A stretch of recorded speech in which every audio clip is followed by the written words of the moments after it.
चलिए स्टार्ट करते हैं पार्ट नंबर 3 ट्रांसफ़र प्राइसिंग का। जो पार्ट नंबर 1 और 2 ऑलरेडी हमने कर चुका है, ठीक है। तो पार्ट 3 स्टार्ट करते हैं। पार्ट 3 में देखिए ये पार्ट 3 में क्वेश्चन है जुलाई 21 का। इस क्वेश्चन को देखने से पहले ना थोड़ा सा हम कॉन्सेप्ट समझ लेते हैं कुछ। जैसे स्टार्टिंग में हमने बताया था आपको इंटरनेशनल ट्रांजेक्शन्स क्या होते हैं as per section 92 B international transactions क्या होते हैं, और एसोसिएट इंटरप्राइजेस बताए थे, जिसमें फर्स्ट वीडियो में हमने बताया था एसोसिएट इंटरप्राइजेस के जो टोटल 13 कंडीशंस थे, उसमें से जो है वो 4 या 5 कंडीशंस हमने ऑलरेडी देख रखा है, और क्वेश्चन के साथ ही हम सारा कंडीशन देखेंगे। तो जो भी रेलिवेंट क्वेश्चंस आएंगे उनके साथ साथ जो है हम एसोसिएट इंटरप्राइजेस के जितने कंडीशंस हैं वो देखते जाएंगे। इस क्वेश्चन में हमें रिक्वायरमेंट पड़ेगी, एक तो एसोसिएट इंटरप्राइजेस के नए कंडीशंस के बारे में, दूसरा जो है हमें आपको पार्ट फर्स्ट में हमने बताया था कि स्पेसिफाइड जब भी दो एसोसिएट इंटरप्राइजेस के बीच में कोई ट्रांजेक्शन हो और वो इंटरनेशनल ट्रांजेक्शन्स हो, तो उस पे जो है ट्रांसफ़र प्राइसिंग का प्रोविज़न लगता था। जब हम आपको ट्रांजेक्शन्स बता रहे थे तो उस समय बताए थे कि दो एसोसिएट इंटरप्राइजेस के बीच में कोई भी इनकम एक्सपेंडिचर या एलोकेशन ऑफ कॉस्टेड, और वहाँ पे हमने एक और बात कही थी कि इंक्लूडिंग स्पेसिफाइड डोमेस्टिक ट्रांजेक्शन्स, भले ही वो इंडिया में हुए हो दो इंटरप्राइजेस के बीच में ट्रांजेक्शन्स, लेकिन अगर स्पेसिफाइड डोमेस्टिक ट्रांजेक्शन्स है तो उस पर भी जो है वो ट्रांसफ़र प्राइसिंग के प्रोविज़न लगेंगे। अब देखते हैं स्पेसिफाइड डोमेस्टिक ट्रांजेक्शन्स होते क्या हैं। जैसे देखिए क्वेश्चन एक बार रीड कर लेते हैं, उसके बाद आते हैं। जैसे बोला है क्वेश्चंस में कि इंडिया में एक बीटा लिमिटेड है, ठीक है, और एक फॉरेन कंपनी है ABC incorporation. Foreign company ABC incorporation का एक कंपनी और है अल्फा लिमिटेड, जो कि ये भी इंडिया में है। इंडिया में दो कंपनियां हो गई, बीटा लिमिटेड और अल्फा लिमिटेड। एक एबीसी कंपनी एबीसी इनकॉर्पोरेशन है जो कि फॉरेन की कंपनी है। एबीसी इनकॉर्पोरेशन का 32% शेयर होल्डिंग है अल्फा लिमिटेड में, ठीक। और अल्फा लिमिटेड बीटा लिमिटेड में अल्फा लिमिटेड के 75% शेयर होल्डिंग है। मतलब देखें तो बीटा लिमिटेड को जो है अल्फा लिमिटेड कंट्रोल कर रहा है, और यहाँ पे अल्फा लिमिटेड को एबीसी इनकॉर्पोरेशन जो है कंट्रोल कर रहा है। अब कंट्रोल कैसे कर रहा है, क्या कितने परसेंट शेयर होते हैं तो मान लेंगे कंट्रोल हो रहा है या नहीं हो रहा है। एक केस देखिए, जैसे एसोसिएट इंटरप्राइजेस के, ठीक है। हमने पढ़ा था कि एक एसोसिएट इंटरप्राइज से मान लेते हैं एक आई लिमिटेड है और फॉरेन में जो है आपका बी लिमिटेड है, ठीक। अगर कोई भी आपस में, जैसे मान लीजिए बी लिमिटेड ने 26% या उससे ज़्यादा अगर होल्डिंग रखा है आई लिमिटेड में, यानी 26% शेयर जो है आई लिमिटेड में बीटा लिमिटेड के पास है, तो वो जो है उसे कंट्रोल कर रहा है, ठीक। ये एक तरीका हुआ कंट्रोल करने का। ये भी हो सकता है कि आई लिमिटेड और एक है बी लिमिटेड, बीच में आ जाता है सी लिमिटेड मान लीजिए, ठीक है। बीटा लिमिटेड जो है इसे 50% शेयर होल्डिंग है, सी लिमिटेड का बीटा लिमिटेड के पास 50% शेयर होल्डिंग है, यानी 50% शेयर के साथ जो है वो कंट्रोल कर रहा है बी लिमिटेड सी लिमिटेड को, और सी लिमिटेड जो है वो 70% शेयर होल्ड कर रहा है आई लिमिटेड का। तो अगर देखें तो बीटा लिमिटेड डायरेक्टली तो आई लिमिटेड को नहीं कंट्रोल कर रहा, डायरेक्टली तो नहीं कंट्रोल कर रहा, बट इनडायरेक्टली कंट्रोल कर रहा है। कैसे देखिए, अगर 50% शेयर है सी लिमिटेड में और सी लिमिटेड के पास 70% शेयर है आई लिमिटेड का, तो ये अगर हम निकाल दें 70 का 50%, तो ये आ जाएगा आपका 35, ठीक है। 35% जो है वो शेयर बीटा लिमिटेड ने आई लिमिटेड में होल्ड कर रहा है इनडायरेक्टली, ये डायरेक्टली तो नहीं है लेकिन इनडायरेक्टली। और हमने देख रखा है कि जब भी 26% या उससे ज़्यादा कोई एंटिटी दूसरे एंटिटी में कंट्रोल कर रहा है, उसके पास शेयर्स हैं, तो वो एक दूसरे के ये जो है एसोसिएट इंटरप्राइजेस कहलाएगा, ठीक।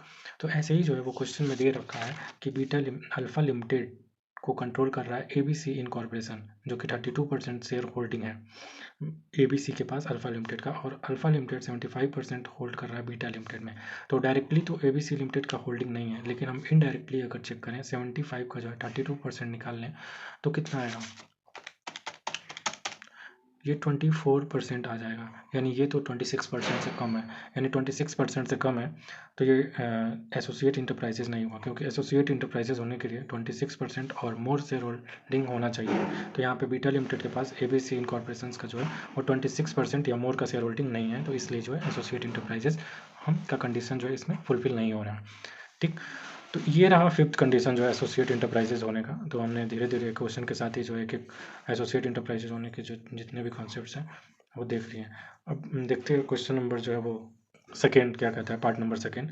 जैसे एक टीकू प्रोजेक्ट लिमिटेड है जो कि इंडिया में है, इसका एक यूनिट है टी इंफ्रा करके, और एक यूनिट है टी ट्रेडिंग करके। मतलब ये ट्रेडिंग में इंगेज्ड है और ये इंफ्रास्ट्रक्चर डेवलपमेंट में जो है कंपनी, इसका यूनिट 1 नाम दे देते हैं, इसको यूनिट 2 मान लेते हैं। यूनिट 1 जो है वो इंफ्रास्ट्रक्चर में इंगेज्ड है और यूनिट 2 जो है ट्रेडिंग एक्टिविटी में जो है इंगेज्ड है।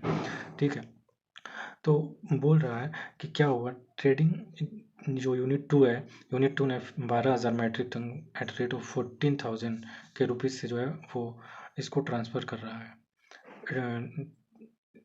टी इंफ्रा को, जो कि यूनिट 1 है। ठीक है, 12,000 मैट्रिक टन इसको सप्लाई कर रहा है। क्या मैट्रिक टन? सीमेंट मान लीजिए, कुछ भी मान लीजिए, इसको आइटम जो है वो सप्लाई कर रहा है 14,000 के रेट से, जबकि इसका एक्चुअल वैल्यू जो है मार्केट में अगर देखा जाए तो 16,000 रुपीज़ पर यूनिट के हिसाब से है। पर मैट्रिक टन 16,000 रुपीज़ चल रहा है, लेकिन इसने जो है वो ट्रांसफ़र किया 14,000 रुपीज़ में। तो बताइए कि क्या यहाँ पे जो है वो ट्रांजैक्शन, क्वेश्चन ये पूछ रहा है कि यहाँ पे जो है ट्रांसफ़र प्राइसिंग के प्रोविजंस अट्रैक्ट होंगे या नहीं होंगे। तो इसको, इसमें तो कहीं इंटरनेशनल ट्रांजैक्शंस है नहीं, क्योंकि दोनों यूनिट जो है वो इंडिया में है, फॉरेन में है नहीं। एसोसिएट इंटरप्राइजेस की बात नहीं की है।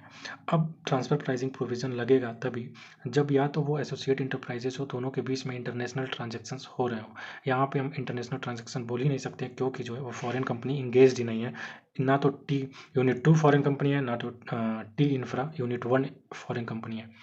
तो हम जब ट्रांसफ़र का डिफिनीशन देख रहे थे, ट्रांजैक्शंस का डिफिनीशन देख रहे थे, तो वहाँ पे स्पेसिफाइड डोमेस्टिक ट्रांजैक्शंस भी इंक्लूडेड थे। यानी स्पेसिफाइड डोमेस्टिक ट्रांजैक्शंस अगर हो जाते हैं, मतलब कोई भी कंपनी फॉरेन की नहीं है, तो भी जो है स्पेसिफाइड डोमेस्टिक ट्रांजैक्शंस क्राइटेरिया में अगर ये फॉल करता है ट्रांजैक्शंस, तो भी वो ट्रांजैक्शन प्राइस के प्रोविजंस में आ जाएंगे। मतलब उस पर ट्रांसफ़र प्राइसिंग का प्रोविजन जो है वो एप्लीकेबल हो जाएगा। तो उसके लिए हमें देखना पड़ेगा कि स्पेसिफाइड डोमेस्टिक ट्रांजैक्शंस क्या होते हैं। तो देखिए, स्पेसिफाइड डोमेस्टिक ट्रांजैक्शंस मैं आपको बता देता हूँ।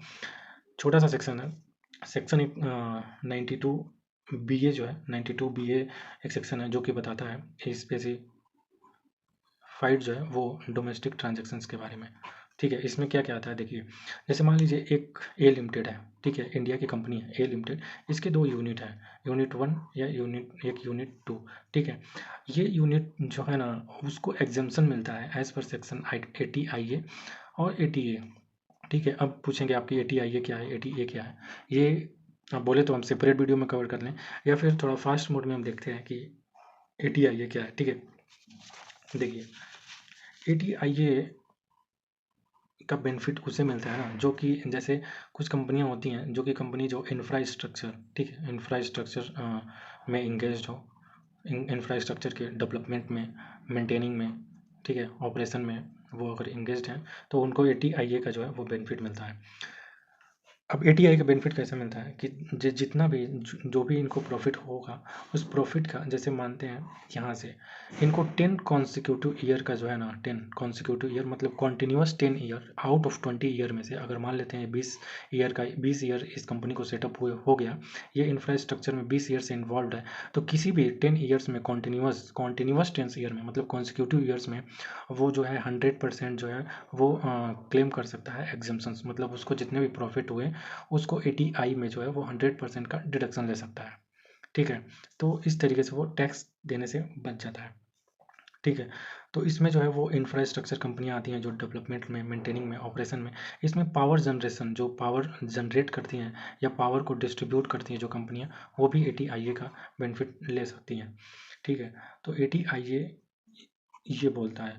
अब हम जैसे देख लिए कि अब 80IA में ये जो जो वही यूज 80IA का बेनिफिट ले सकती हैं जो कि कंपनियां 1/4/17 से पहले जो है इसे 80IA का बेनिफिट क्लेम कर रही हैं। इसके बाद जो है जो कंपनियां सेटअप करके 80IA का बेनिफिट लेना चाहती हैं इंफ्रास्ट्रक्चर डेवलपमेंट फैसिलिटी में इंगेज होके, तो उसे नहीं मिलेगा। अगर 1/4/17 या उससे पहले से है तो आप 80IA का बेनिफिट ले सकते हैं। तो जैसे मान लीजिए ये हम कहाँ थे, यूनिट 1 पे, यूनिट 2, अगर 80IA ये क्लेम कर रहा है और इन दोनों के बीच में अगर कोई ट्रांसफ़र हो रहा है, इन दोनों यूनिट के बीच में कुछ ट्रांसफ़र हो रहा है, तो हो सकता है ना कि ये जो झोल कर दे यहाँ पे। जैसे यूनिट 2 को जो है वो हायर प्रॉफिट है, तो ये क्या करेगा, यूनिट 2 को अगर हायर प्रॉफिट हो रहा है सेल्स पे, तो यूनिट 2 जो है इसको कम में सेल करेगा। तो यूनिट 2 को जब सेल्स कम दिखाएगा तो इसकी प्रॉफिट भी कम होगी, और कम प्रॉफिट होगा तो इसका टैक्स कम होगा। अब जब यूनिट 1 यूनिट 2 से परचेज करेगा कम में तो इसका प्रॉफिट बढ़ जाएगा, लेकिन जब इसका प्रॉफिट बढ़ जाएगा तो इसके प्रॉफिट बढ़ने से इसको कोई दिक्कत नहीं है, क्योंकि ये तो ATIA में फॉल कर रहा है, और जब ATIA में फॉल कर रहा है तो इसको टैक्स बेनिफिट मिल रहा है, टैक्स एग्जम्पशन मिल रहा है ATIA के तहत, तो ये तो ऐसे ही बेनिफिट क्लेम कर जाएगा, तो इसको प्रॉफिट बढ़े या घटे इससे कोई मतलब नहीं है। लेकिन अगर इसका प्रॉफिट बढ़ जाता तो ये हैवी टैक्स देना पड़ जाता है इसको, इसलिए जो है ऐसे प्रैक्टिस करके ये टैक्स बचाने की कोशिश करते हैं।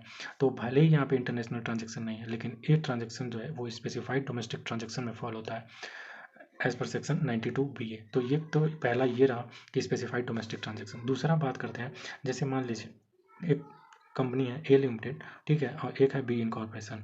ओके, ए को जो है वो ए के पास ऑप्शनल, एक आपको पता होगा optional tax rate, concessional tax rate का एक ऑप्शन मिलता है जो 115BAB, ठीक है, 115BAB में आप इसको जो है वो चूज कर सकते हैं। BA 115BAC तो हमने सुना था जो न्यू टैक्स रिजीम है, ये 115BAB क्या है? 115 अगर BAB की बात करें तो देखिए इसमें भी हम शॉर्ट में बता देते हैं 115BAB में क्या होता है। जैसे देखिए दो तरह के टैक्स रेट होते हैं, एक तो आपके हो जाते हैं जनरल टैक्स रेट, ठीक है, एक होते हैं आपके कंसेशनल टैक्स रेट, ठीक है, कंसेशनल टैक्स रेट। तो कंसेशनल टैक्स रेट सभी कंपनियां नहीं चूज़ कर सकती, कुछ स्पेसिफाइड कंपनी हैं। कौन कौन से? जैसे अगर कोई भी कंपनी है जो कि पावर जनरेशन में है, ठीक है, पावर जनरेशन में है, ट्रांसमिशंस में, इस तरह के जो भी मतलब कंपनियां हैं, या फिर कोई न्यू डोमेस्टिक मैन्युफैक्चरिंग कंपनी है, न्यू डोमेस्टिक मैन्युफैक्चरिंग कंपनी है, तो ये जो है वो 115BAB का जो है ऑप्शन चूज कर सकती हैं। तो 115BAB में जो है वो टैक्स रेट कैसे लगता है? 15% टैक्स रेट लगता है, जिसपे सेस के नाम से 10% लगता है, और हेल्थ और एजुकेशन सेस के नाम से 4%। यानी अगर हम टोटल देखें तो 15 + 10% + 4%, यानी 17.16, ठीक है, 17.16% जो है वो टैक्स देती हैं, जो कि ऑप्ट आउट करते हैं 115BAB, ठीक है। तो ये तो हमने बताया कि 115BAB होता क्या है। अब देखिए 115BAB में जब कोई कंपनी ऑप्ट आउट करती है 115BAB और या फिर 10AA, अब 10AA क्या है याद करिए, इससे प्रीवियस वीडियो में हमने बता रखा है 10AA के बेनिफिट किसको मिलते हैं, जो कि स्पेशल इकोनॉमिक जोन सेज में जो यूनिट सेटअप करते हैं उस पर ज़्यादा डिस्कशन नहीं करेंगे, ऑलरेडी प्रीवियस पार्ट में जो है डिस्कस कर रखा है। अगर इन दोनों एंटिटी के बीच में अगर कोई ट्रांजेक्शन्स हो रहा है तो वो भी जो है स्पेसिफाइड ट्रांजेक्शन्स में फॉल करेगा, ठीक। तो ये हमने बता दिया स्पेसिफाइड ट्रांजेक्शन्स। अब हम इससे पहले क्या डिस्कस कर रहे थे? इससे पहले क्वेश्चन डिस्कस कर रहे थे। अब इस क्वेश्चंस को उन्हीं देखेंगे इस पे, या तो ये इंटरनेशनल ट्रांजेक्शन्स होते, एक फॉरेन में कंपनियां होती, एक इंडिया में कंपनी होती है, एटलीस्ट वन जो है नॉन रेसिडेंट होता, तो वो इंटरनेशनल ट्रांजेक्शन्स बन जाता, तो उस पर ट्रांजेक्शन्स प्रोविजन अप्लीकेबल हो जाता। हमने फर्स्ट पार्ट जो है पूरा डिस्कस कर लिया, इस पर कुछ बचा नहीं डिस्कस करने को। सेकेंड पार्ट में देखते हैं, जैसे देखिए टी इंफ्रा यूनिट, यूनिट 1 मान लेते हैं, यूनिट 2 मान लेते हैं। इसने क्या किया जो है वो ये जो है कंपनी टी इंफ्रा, ये ATIA का बेनिफिट ले रहा है। तो अभी हमने बताया जो भी ATIA का बेनिफिट लेता है, जैसे ये सारा आपको समझाया, तो स्पेसिफाइड डोमेस्टिक ट्रांजेक्शन्स में फॉल कर जाता है। अब क्योंकि ATIA का बेनिफिट ले रहा है और ये यूनिट इंटरनल यूनिट ट्रांसफ़र कर रहा है, यानी इसको इंटर यूनिट ट्रांसफ़र बोलते हैं, और उस इंटर यूनिट ट्रांसफ़र हो रहा है यहाँ पे, तो ये स्पेसिफाइड डोमेस्टिक ट्रांजेक्शन्स में फॉल कर गया, ठीक है। अब एक बात और देखिए यहाँ पे, अब स्पेसिफाइड ट्रांजेक्शन्स जो होते हैं ना, हम मान लेते हैं स्पेसिफाइड डोमेस्टिक ट्रांजेक्शन्स में फॉल कर रहा है, उसके बाद सेकेंड कंडीशंस एक और होता है जो कि देखते हैं, अगर वो ट्रांजेक्शन जो है वो 20 करोड़ या उससे ज़्यादा है, तभी जो है हम उस पर ट्रांजेक्शन ट्रांसफ़र प्राइसिंग का प्रोविज़न लगाएंगे। 20 करोड़ से कम है तो उस पर जो है हम इग्नोर कर देंगे उसको। तो यहाँ पे देखते हैं, अब यहाँ पे देखिए ATIA का बेनिफिट ले रहा है और ये ट्रांसफ़र कर रहा है, यानी ये स्पेसिफाइड डोमेस्टिक ट्रांजेक्शन्स में आ रहे हैं। करना चाहिए था उसे 16,000 पर मैट्रिक टन के हिसाब से, बट उसने किया 14,000 पर मैट्रिक टन के हिसाब से, यानी अगर पहले तो स्पेसिफाइड डोमेस्टिक ट्रांजेक्शन्स में फॉल कर रहा है। फिर हम सेकंड कंडीशन चेक करेंगे, क्या ये जो ट्रांजेक्शन्स है वो 20 करोड़ या उससे ज़्यादा है कि नहीं। तो 12,000 मैट्रिक टन ट्रांसफ़र कर रहा है एट रेट ऑफ 14,000 पर मैट्रिक टन, तो 16.8 करोड़ रुपीज़ बना, जो कि 20 करोड़ से कम है, 20 करोड़ से कम है। इसलिए जो है स्पेसिफाइड डोमेस्टिक ट्रांजेक्शन्स होते हुए भी हम इस पे जो है वो ट्रांसफ़र प्राइसिंग का प्रोविज़न नहीं अट्रैक्ट होगा, तो इस पे ट्रांसफ़र प्राइसिंग का प्रोविज़न नहीं अट्रैक्ट होगा, ठीक। थर्ड पार्ट देखते हैं, थर्ड पार्ट में क्या है, ये जो है वो इंडिविजुअल है, ठीक। एक ए लिमिटेड है, बी लिमिटेड है। हमने बोला था आपसे ए लिमिटेड जो है पावर जनरेशन में है, तो वो 115 बीएबी का ऑप्शन चूज कर सकता है, और यहाँ पे 115 बीएबी का ऑप्शन चूज कर रहा है। इनके बीच में भी अगर कोई ट्रांजेक्शन हो रहा है बी लिमिटेड ए लिमिटेड के बीच में, तो भी डोमेस्टिक स्पेसिफाइड ट्रांजेक्शन में आ जाएंगे। और डोमेस्टिक स्पेसिफाइड ट्रांजेक्शन में अगर आ गया तो फिर हम सेकेंड कंडीशन चेक करेंगे क्या वो ट्रांजेक्शन जो है वो 20 करोड़ से ज़्यादा है क्या। तो अगर हम बात करें 10,000 मैट्रिक टन उसे ट्रांसफ़र कर रहा है एट रेट ऑफ 21,000 रुपीज़, जो कि करना चाहिए था 23,000 रुपीज़ के हिसाब से। अब टैक्स बचाने की वजह से कैसे टैक्स बचता है ये अभी आपको हम यहाँ पे बता चुके थे, ठीक है। तो ये काम कर रहा है। अब ये देखेंगे 21,000 रुपये में ट्रांजेक्शन कर रहा है, यानी ये 21 करोड़ रुपीज़ का ट्रांजेक्शन है। तो दोनों कंडीशन फॉल कर रहा है, तो इस पे जो है वो ट्रांसफ़र प्राइसिंग का प्रोविज़न अप्लीकेबल हो जाएगा। तो ये था पूरा एक एसोसिएट इंटरप्राइजेस से रिलेटेड पार्ट। अब हमने टोटल एसोसिएट इंटरप्राइजेस से रिलेटेड लगभग 5 कंडीशंस देख चुके हैं। अब स्पेसिफाइड ट्रांजैक्शंस के हमने कंडीशंस देख चुके हैं, जो कि 92 बीए बोलता है, ठीक है। तो धीरे धीरे हम एक एक सेक्शंस भी जो है वो खत्म करते जा रहे हैं। जैसे आप देख सकते हैं हमको क्या क्या पढ़ना था, इतने सारी चीज़ें जो हमें पढ़ने थे। तो 92 बीए जो कि स्पेसिफाइड ट्रांजैक्शंस है, ये भी हमने कंप्लीट कर रखा है। धीरे धीरे सारा पार्ट जो है वो हम कंप्लीट कर लेंगे, क्वेश्चन के साथ रिलेवेंट कॉन्सेप्ट देखेंगे, सारा हमारा कंप्लीट हो जाएगा। तो ये इतना क्वेश्चन था। Thank you.